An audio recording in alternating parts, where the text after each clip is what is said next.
Itu ratusan pembicara, presenter, dan ada kurang lebih 13 keynote speaker dari berbagai negara yang hadir. Podcast Bumi. Bismillahirrahmanirrahim. Assalamualaikum warahmatullahi wabarakatuh. Waalaikumsalam. Selamat datang di YouTube channel Universitas Muslim Indonesia.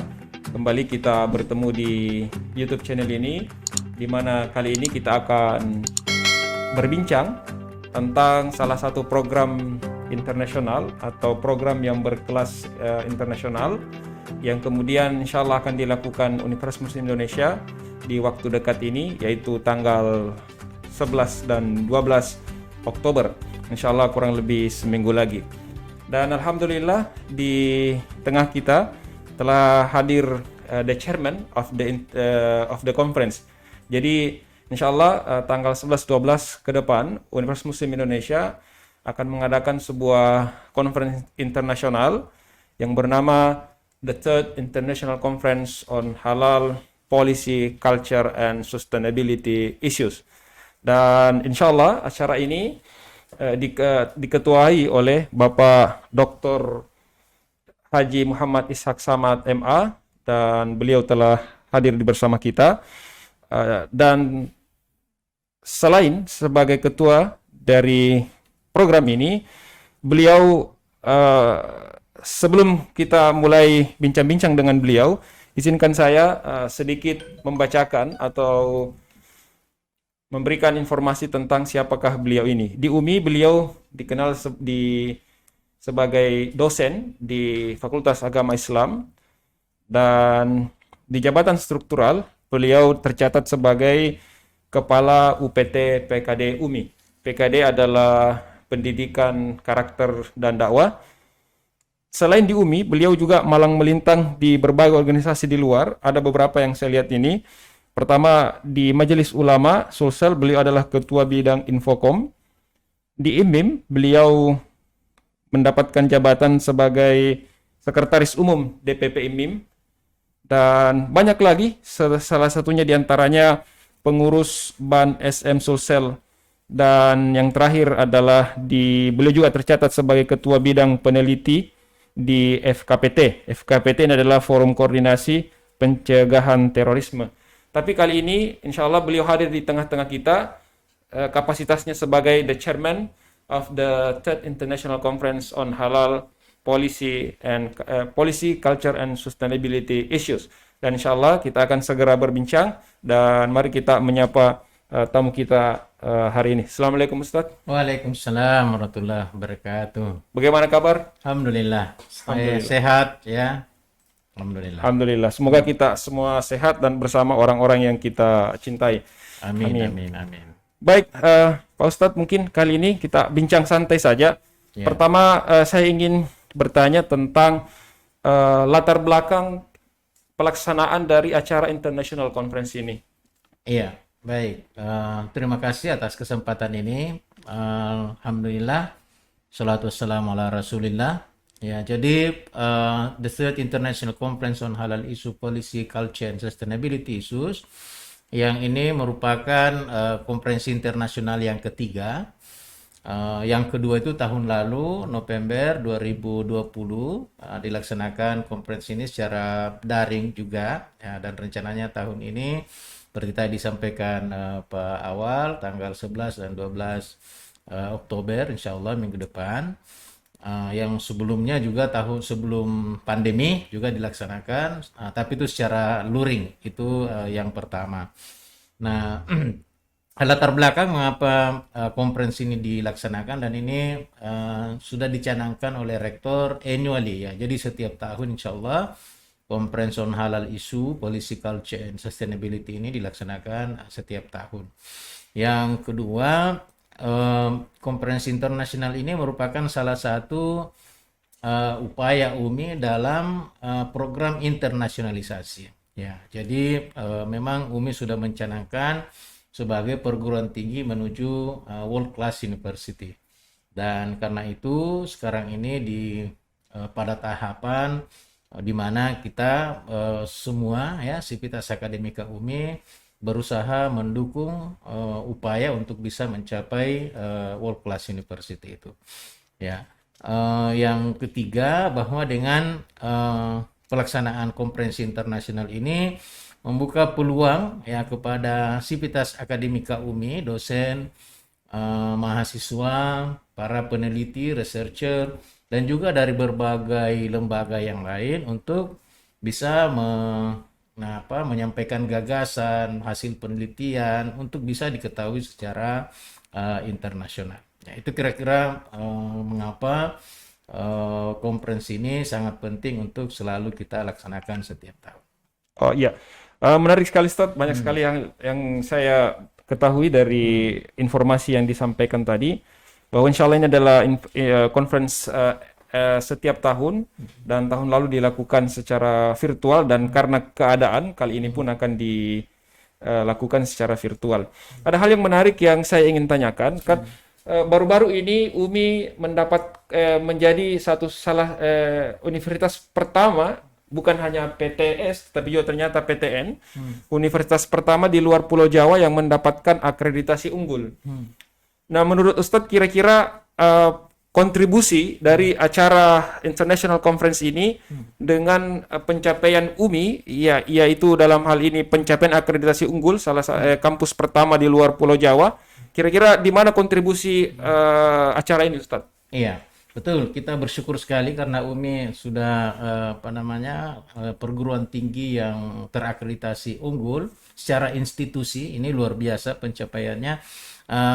Konferensi ini memberi kontribusi yang besar ya. Salah satunya pada saat konferensi yang kedua tahun lalu itu ratusan pembicara, presenter, dan ada kurang lebih 13 keynote speaker dari berbagai negara yang hadir, sehingga dari ratusan presenter dan juga peserta itu mengakses website UMI ya. Jadi dan bukan hanya satu kali, kan berkali-kali. Jadi para presenter mulai dari mereka mengirim abstraknya, kemudian mengecek website, melihat info yang ada di dalam. Nah, itu semua menambah poin sehingga UMI itu selalu dikunjungi websitenya ya, dan juga kegiatan-kegiatan bisa diakses oleh masyarakat luas ya, sehingga tidak heran UMI ya masuk juga menjadi 100 perguruan tinggi Islam ya dunia ya. Nah, itu jadi kontribusi kegiatan ini itu cukup signifikan ya terhadap capaian-capaian yang dicapai oleh Universitas Muslim Indonesia. Ya, jadi luar biasa sekali. Ternyata conference yang kedua, ini adalah conference yang ketiga. Yang kedua berkontribusi besar terhadap berbagai pencapaian UMI di skala nasional maupun internasional. Dan seperti yang dikatakan Ustadz tadi, bahwa UMI menjadi termasuk dalam top 100 of the best of international universities, dan itu sebuah pencapaian luar biasa. Baik, luar biasa. Sekarang saya ingin menggali sedikit Ustadz tentang speakers dan peserta dalam acara ini nanti. Keynote speaker untuk kira-kira yang acara yang akan datang ini dari mana saja dan siapa mereka? Kalau bisa kita ingin mengetahui beliau-beliaunya.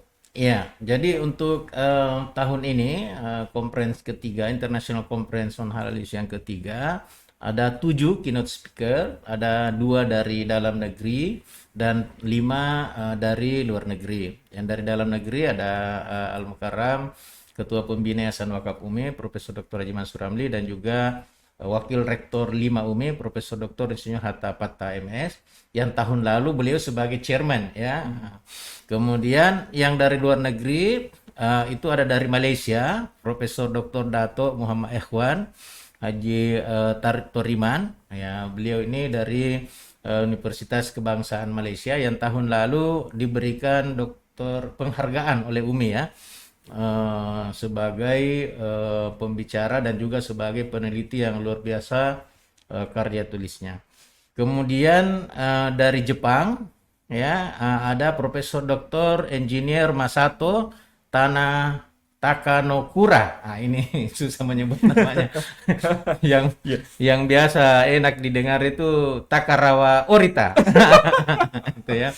Ya, jadi mohon maaf, Profesor Dr. Engineer Masato Takanokura ini dari Jepang. Nanti beliau akan berbicara tentang halal food integrity and consumer awareness in Japan. Kemudian keynote speaker yang ketiga dari luar negeri ada Dr. Haji Hamid Slimi, PhD. Beliau sebagai salah satu pendiri dan juga motivator di Kanada ya. Memiliki foundation namanya Foundation Khadijah. Nah, dia akan bicara tentang halal issue, culture and sustainability in Canada. Kemudian ada pembicara dari Filipina, itu Nasib Manabilang Adiong, PhD, yang beliau ini juga akan bicara tentang halal isu di Filipina. Kemudian ada Muhammad Amin Samad, LCMA, dia juga dari Mesir, ya, dan akan bicara tentang halal isu di Mesir. Kemudian yang terakhir dari luar negeri adalah Profesor Jesse dari Amerika Serikat. Ya, jadi alhamdulillah ketujuh keynote speaker ini insya Allah akan memberikan pemikiran-pemikirannya dalam 2 hari International Conference, hari Senin dan hari Selasa yang akan datang. Adapun para presenter yang masuk dalam parallel session itu dari berbagai negara dan institusi, dari Malaysia dan dari perguruan tinggi yang lain, di samping ada juga beberapa dari dosen-dosen UMI sendiri. Ya, gitu kira-kira untuk speaker dan presenter. Baik, yang sangat menarik ini Ustadz, saya lihat bahwa ada 7 pembicara dari 7 negara yang berbeda. Biasanya konferensi itu hanya dihadiri oleh sekitar 4 narasumber dari 4 negara yang berbeda. Dan ternyata yang akan datang ini ada 7 narasumber dari 7 negara yang berbeda. Indonesia, Malaysia, Philippines, Japan, Kanada, the USA, dan Mesir. Masya Allah. Baik. Selanjutnya Ustadz, kira-kira biasanya kalau conference itu ada semacam outcome-nya dalam bentuk publikasi. Bagaimana publikasi dari acara International Conference ini? Ya, jadi untuk tahun ini insya Allah paper-paper yang masuk ya, yang sudah dipresenter, kemudian nanti akan ada tim review yang akan mereview makalah atau paper itu. Nah, kemudian jika memenuhi syarat, mereka akan dipublikasi di jurnal-jurnal bereputasi. Ya, baik itu jurnal bereputasi internasional maupun jurnal dalam kategori Sinta ya, nah, di Dikti. Selain itu, semua abstrak yang masuk ini itu nanti akan dimasukkan di dalam abstrak book. Ya, yang akan diterbitkan oleh panitia. Jadi otomatis yang sudah masuk abstraknya dan tadi malam itu sudah dikirimkan semua LOA ya, Letter of Acceptance, semua abstrak yang masuk, sehingga semua abstrak itu nanti akan dirangkum menjadi Book of Abstract ya, yang ber-ISBN. Nah, dari book abstrak itu nanti mereka para presenter dan author itu akan diberi kesempatan 1 bulan untuk melengkapi papernya. Nah, setelah full paper masuk itu akan direview oleh tim review profesional untuk kemudian nanti diarahkan kepada publikasi jurnal internasional ya, maupun nasional yang bereputasi. Ya, seperti itu. Ya, mungkin ini 2 pertanyaan terakhir Ustadz, dan ya ini terkait tentang tantangan dan harapan. Biasanya kalau kita membuat acara, apalagi ini adalah acara yang berskala internasional, berarti kita tahu bahwa tantangannya pasti sangat banyak dan sangat besar. Nah, kira-kira selama proses persiapan ini, apa saja tantangan-tantangan yang Ustadz hadapi bersama tim? Ya, jadi karena ini sudah kegiatan annually ya, setiap tahun. Jadi pas selesai the second international conference tahun lalu itu kita sudah langsung siap-siap ya. Jadi untuk mempersiapkan lagi tahun ini. Ya, dan tantangan terberatnya itu adalah hasil konferensi yang lalu itu membutuhkan waktu yang cukup lama bagi paper-paper yang kemudian sudah direview untuk mendapatkan acceptance dari jurnal internasional. Ya, tapi alhamdulillah sebelum kita melaksanakan yang ketiga ini, itu sejumlah paper itu sudah diterima, sudah acceptance dan tinggal menunggu untuk publish. Nah, itu tantangan terberatnya. Yang kedua, juga memang karena ini masih masa pandemi. Ya, jadi di masa pandemi ini kadang panitia harus rapat melalui daring ya, luring ya, daring ya. Dan itu berbeda kalau kita luring ya, karena banyak ide kita terbatas kalau misalnya daring. Yang ketiga memang keterlibatan berbagai pihak itu tahun lalu stakeholder lebih banyak ya. Kenapa? Karena memang persiapan untuk second conference yang lalu itu lebih lama waktunya ya, hampir 2 tahun. Nah, kalau ini tidak sampai 1 tahun ya, tapi kita tetap berharap bahwa kualitasnya itu bisa lebih bagus, terutama bagaimana mendorong dosen-dosen internal UMI untuk bisa menjadi presenter dan menerbitkan paper-paper yang insya Allah ke jurnal-jurnal yang bereputasi internasional. Ya, harapannya ya insya Allah kegiatan ini memberi kontribusi yang besar untuk meningkatkan kepercayaan stakeholder terhadap UMI, ya, terutama masyarakat luas baik internasional maupun nasional, sehingga mereka mempercayakan kepada UMI untuk pendidikan anak-anaknya. Ya, selain itu juga untuk program internasionalisasi Universitas Muslim Indonesia insya Allah ke depan akan semakin jaya dan semakin dikenal luas secara internasional. Ya, itu kira-kira. Ya, saya kira demikianlah tadi bincang-bincang singkat kita bersama Bapak Dr. Muhammad Ishaq Samad MA sebagai the chairman of the Third International Conference on Halal Policy, Culture and Sustainability Issues. Dan insya Allah banyak sekali hal yang kita dapatkan dari apa yang telah beliau sampaikan. Salah satu di antaranya bahwa acara ini akan insya Allah berkontribusi besar kepada program internasionalisasi dan nama UMI secara nasional dan internasional. Baik, saya kira itu saja pertemuan kita pada siang hari ini. Sekali lagi kami ingin mengucapkan terima kasih yang sebesar-besarnya kepada Bapak Al-Ustadz Dr. Haji Muhammad Ishaq Samad MA atas kesediaannya untuk hadir bersama kita dalam bincang-bincang singkat kita tentang the Third International Conference on Halal Policy, Culture and Sustainability Issues. Sampai jumpa di acara selanjutnya bersama teman kami di Humas Universitas Muslim Indonesia. Assalamualaikum warahmatullahi wabarakatuh. Waalaikumsalam.